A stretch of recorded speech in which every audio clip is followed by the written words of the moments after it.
welcome back to our YouTube channel. My name is Rina Pangaribuan. I'm from class AB2A. Thank you, let's watching.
So, here I will explain how a trainer is.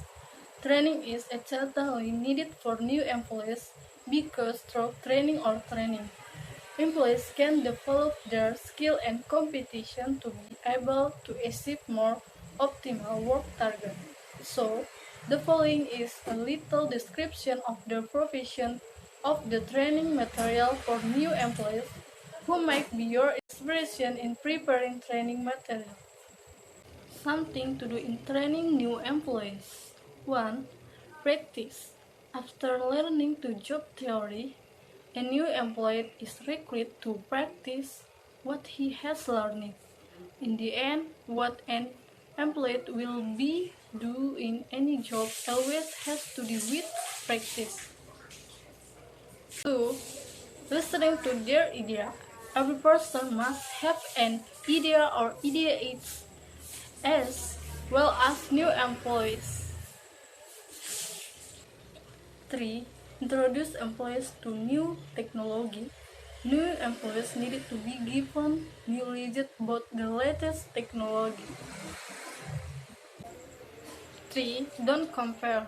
Comparing one employee with another employee should not be done to new employees, so they do not feel burned and comfortable. Next, 5. Focus on building teamwork. In addition to individual abilities, the ability to work with teams is also very necessary. Team collaboration can be formed during this employee training. Next, give feedback repeatedly. This is done so that the new employee knows the location of the mistake he made. Giving the repeated feedback also does not rule about the possibility of improving the quality of employee work. 6. If there is problem, immediately evaluate. Its evaluation must also be done in depth or in detail so that employees know their mistake and how to overcome them. Without an evaluation, the quality of employees will remain at the same level. Last, give a word to keep working enthusiastically. Undergoing training of new employees certainly does not rule out the possibility to get an award. Give credit to new employees who have implementation, safety and education while the training is happening. Apart from this, it can make the repetition of a happy gift.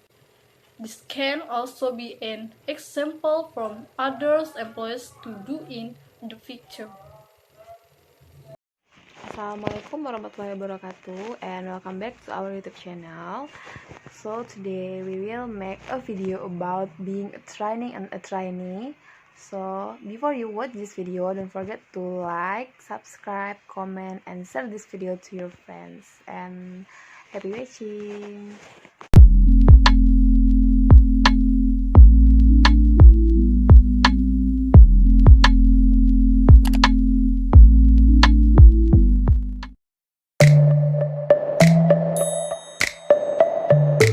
Assalamualaikum warahmatullahi wabarakatuh. Let me introduce myself. My name is Riza Octaviani from AB2A. So here I will tell to you and explain to you about how to be a better trainee. So before I tell about how to be a better trainee, I will tell to you about what is the meaning of the trainee. So the trainee is a person undergoing training for a particular job or profession. And be a better trainee throughout the course of my career. Okay, so what is the meaning of trainee? The meaning of trainee is a person undergoing training for a particular job or professions. Be a better trainee. How to be a better trainee? So if you want to be a better trainee, after having delivered a reasonable number of courses, I know that each trainee has his or her own perception, motivation, needs, and expectation from a course subjects, and also from the trainer delivering the course. Usually, attendants receive an invitation from their HR department to attend a specific course, along with the related necessary details such as venue, time, and duration. And the list may also include the trainer's bio and the expected course learning outcomes. Each trainee has his or her own agenda and objective when it comes to being part of any course. Some trainees look for a way to change their daily work routine, and others tend to go for any course just to have fun and stay away from their job responsibility. And a reasonable number of trained still have a passion to learn and change their knowledge. However, a combination of all those purposes may be case for majority of trainee. So prior to a trainee's nomination, HR has to determine the employee training needs. This process differs from organization to organizations and depending on the system adopted. So some prepare list of all training to be over and each year, and then seek manager input uh, in terms of their seniority nomination. Other organizations might develop another process by initially seeking manager participation to list their people's training needs. And best practice indicates the crucial contribution of each employee to specific learning needs according to skill and knowledge such. Okay, next guys, here I present some of the most important tips for helping trainee cope with training requirement and variable in 3 stages. The first is pre-course, the second is during, and the third is post-course preparations. And the first is pre-course. Train needs to inform college about being away from their desk for a few days. Go avoid distraction and avoid delaying transaction that could be referred to someone else instead of being kept until the train resume work. Trainees should change their office status to away from desk or similar. And trainee needs to have a general idea of the core subject and any other necessary and information. Preparing a list of inquiries and questions will definitely maximize the benefits of the course. And the second is during the course. The first is comply with the trainee's ground rule. The second is pay attention by being engaged in all discussion, activity, and role play exercise. And the third is listen actively. The fourth, support other trainees when help is sought and get them on track whenever they deviate from the purpose of the session. And next, don't fear asking the trainer to respect a complicated section or ask a question that supplement the topic under discussion. Next is take the initiative to summarize the contents by the end of the course to have like main point observed and other that needs further explanation either through further communication or future course. And the last is record the trainee's contacts detail in case future inquiries need to be marked. And postcards. The last is postcards. The first is go through the course material and same day or at least the following day to enhance and confirm knowledge gained while fresh in the mind. Next, once possible, speak to colleagues and about of the course contents and demonstrate your understanding. The best way to ensure your comprehension level of any topic to deliver it to others. And the last is reflect on and implement what was learned to incubate new action and reaction. So next I will explain to you how to make a good first impression. So you are not a people person, but isn't actually easy to make a good first impression even for the most people person you know. And basically it requires you to look good, say something good and actually do something really good. It's a busy work. As for you, you also have first impression of your CO workers. There's the gossip girls, grumpy old maid, too cool for you gay and its female counterparts, the quiet once a new boss who is a total nut job. It's a wild jungle for you, and first impression is make our break moment that will predict your fate in the hands of these people. And intimidation much, you don't have to be, but the kinds of people are not really that much hard to please. Sometimes it's the bright smile and genuine handshake that breaks the ice. And here are some tips for great first impression for you. The first is get enough sleep. So, getting enough sleep is must. Although it might be hard to contain your excitement and your fear tomorrow. First day, but sleep as long as you cool. It is good play was when you step in the office with a fresh face, clear and glimmering eyes, and a sound mind. And it will be better if you can make regular sleep a habit, as it can help you adjust to the regular sleep wake cycle of the regular working days. And once your body clock have adjusted to this, every month is just a fresh and positive one. And the second is research beforehand. So impress your boss and your colleague by doing your homework. With the internet around, you could easily search the company profile and what the company does.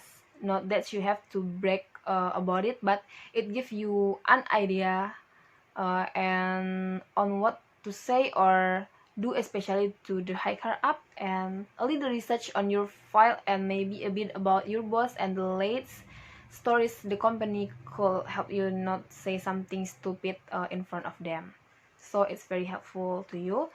And next is don't be late. So it will help to know the route to work better, where the routes, how will create most traffic, or which transportation to take. Doing so does not only save you from getting late for your first day, but also give you a backup plan when you prefer route which you take to your work a little late. And next is genuine smile. A smile could go a long way, even though it's looked that some of your CEO worker don't appreciate such gesture. Believe me when I say that it will get into them. Wherever in work environment or anywhere, there's no better way to break the ice than to give a genuine smile. And but of course not too much. Why? Because it's weird. Next is dress properly. One way to make a good first impression without even doing anything is dressing up properly. Not too simple, but also not too overdress. You know overdress, right? Now, like you don't want to give the impression that you are a show off with your prices attire, then might think you are a snob or someone unapproachable because you exceed such status. And worse is that they might make fun of you. Who would want to wear a silver bolero to top a red dress and overlay down hair and makeup? Being underdressed can also something about your self-esteem or your attitude. I'm so sorry. And some people don't even have a clue, but their accessories say a lot. Big accessories should have a toned down attire, while a rather loud attire needs smaller and accessories. Colors should also match or at least complement. And for me, even your watch can say a lot about yourself. Make sure you send the right message to them. And the last is be confidence. No matter how jittery you feel or how violent the butterflies in your stomach are becoming, look confidence. Not only does it give you a good impression that you can carry yourself, but it can also help your CEO worker feel good when they talk to you. And being confident also give a clear message of your attention and what you want them to think about you. Okay guys, maybe just it what I say today and tonight. Don't forget to like, comment, and subscribe this YouTube channel, and thank you. About a particular human resource management topic. In today's HR Basics, we explore employee rights affecting the employment relationship and the appropriate management of those rights. Employee rights are the powers and privileges derived from the law and tradition within the context of the employment relationship. Employees have some basic rights as citizens, but those rights are influenced by human resource policies and rules that an employer establishes. However, there are now a multitude of laws and employee rights that affect the employer-employee relationship. Rights are offset by responsibilities, which are obligations to perform certain tasks and duties. Employment is a reciprocal relationship in that both the employer and the employee have rights and obligations. The reciprocal nature of rights and responsibilities suggests that each party in the employment relationship should ideally regard the other as having rights and should treat others' rights with respect. Human resource professionals must help create a work environment that honors fairness, protects individual privacy, treats all workers with dignity and respect, while at the same time allowing the business to succeed. Employers have an obligation to recognize and respect the rights of employees through appropriate management practices. Employee rights are the powers and privileges within the employment relationship, while rights management is about the planning, organizing, leading, and controlling of these rights. Let's first explore employee rights as the powers and privileges within the employment relationship. At the core of the employment relationship are 6 concepts related to employee rights. They include contractual rights, employment at will, just cause, due process, organizational justice, and alternative dispute resolution. When individuals become employees, they take on both employment rights and responsibilities. Those obligations can be spelled out formally in a written employment contract. Contracts formalize the employment relationship. An employee's contractual rights are based on the specific contract with the employer. Traditionally, executives and senior managers have negotiated individual employment contracts, but they are now becoming more common for highly specialized professional and technical employees who have scarce skills.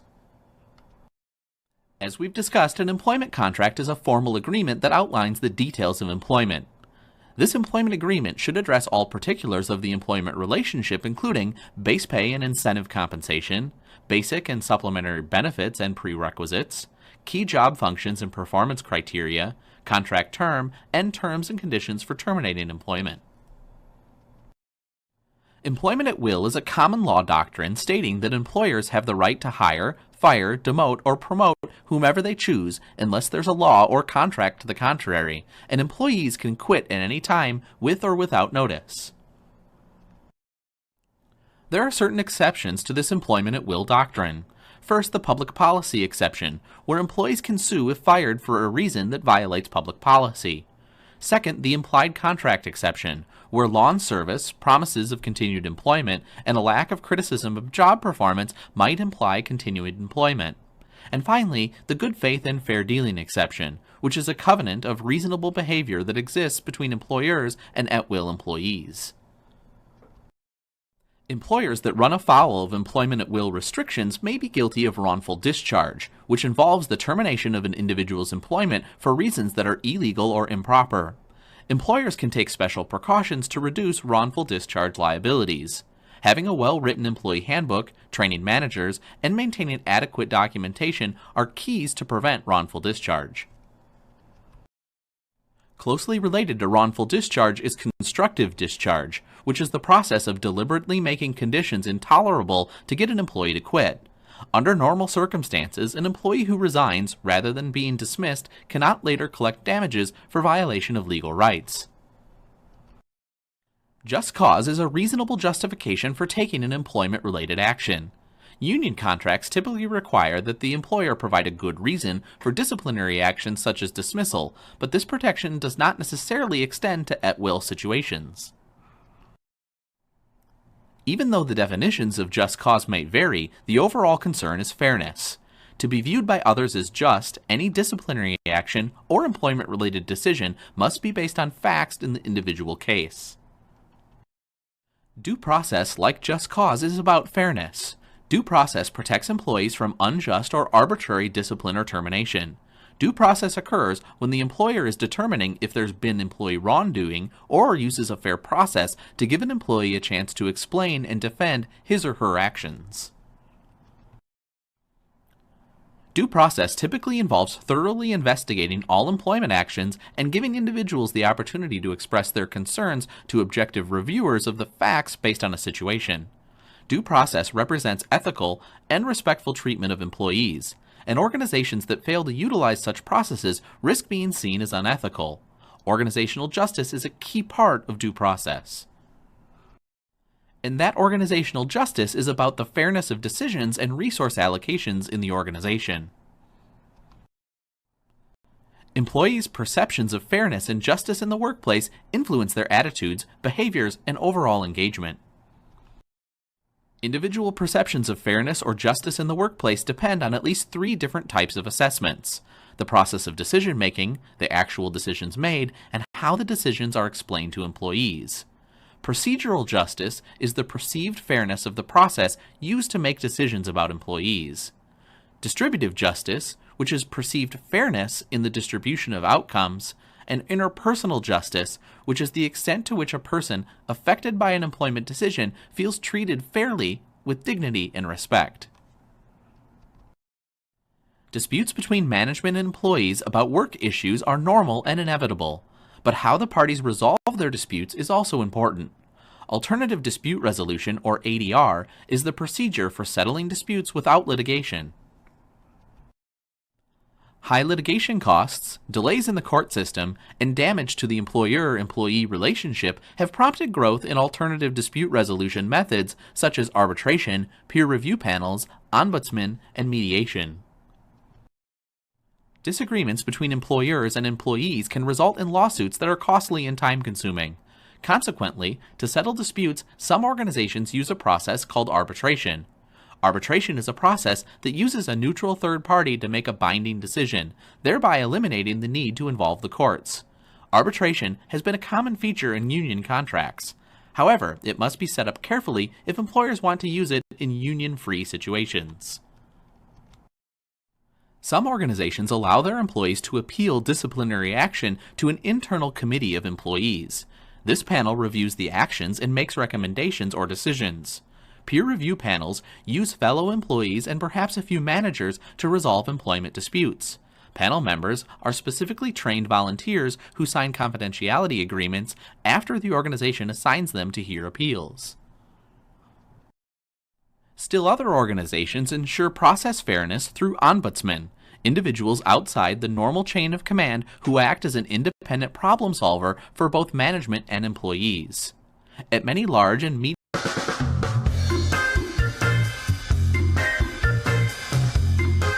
As a small business owner, we know you're busy doing what you do best, running the show.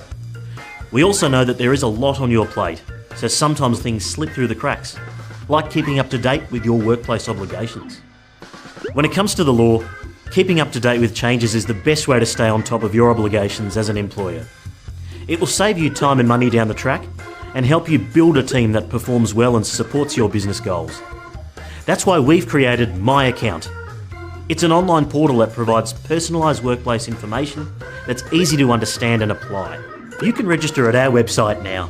By registering for My Account, you can access a host of features, including web chat for simple questions, and the ability to submit an inquiry for help with complex questions or resolving issues. You can also save results from our pay, shift, leave, and notice and redundancy calculators, as well as your favourite pages from our site so you can access them again quickly. So, let's take a closer look at My Account. When you first sign up, you'll be asked a few questions about your business, like the industry you work in and the state your business is located. This helps us tailor the information you receive to your needs. You can also update your details at any time if your business circumstances change. Through My Info, you'll also be able to subscribe to email updates on workplace topics that are relevant to you, so you can keep up to date on things like pay rates. You can also choose which industries, sub-industries, or awards you'd like to get updates for. This is helpful if you've got more than one award applying to your business.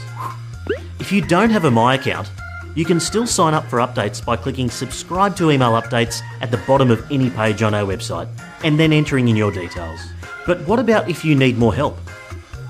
You can make an online inquiry by clicking on the Need Help section on the main My Account page. Here you can use web chat for simple questions like, how much do I pay my sales assistant? Or if the information you're looking for is more complex, you can select Make an Inquiry online.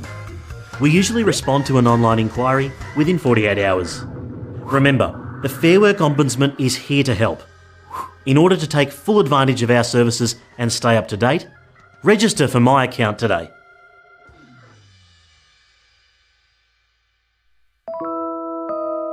네 눈앞에 왔잖아 내가 여기 있잖아 너의 입술로 말을 해줘 Say yes, say yes 나도 모르게 너에게 가고 있나봐 부는 바람에 내 맘 전할래 Love is 간지럽게만 느껴지던 눈빛이 이제는 익숙하단 듯이 웃음 짓지 그쪽으로 걸어가기만 하면 돼라고 친구들은 계속해서 날 부추기지만 아직은 무거운 구두에 뒷굽 차라리 벗어버리고 싶은 이 밤의 끝 손을 내밀어줬으면 해 맨발로 너에게 뛰어갈 수 있게끔 복잡하기만 한 하루에 매 시간 머리를 굴리지만 난 hey.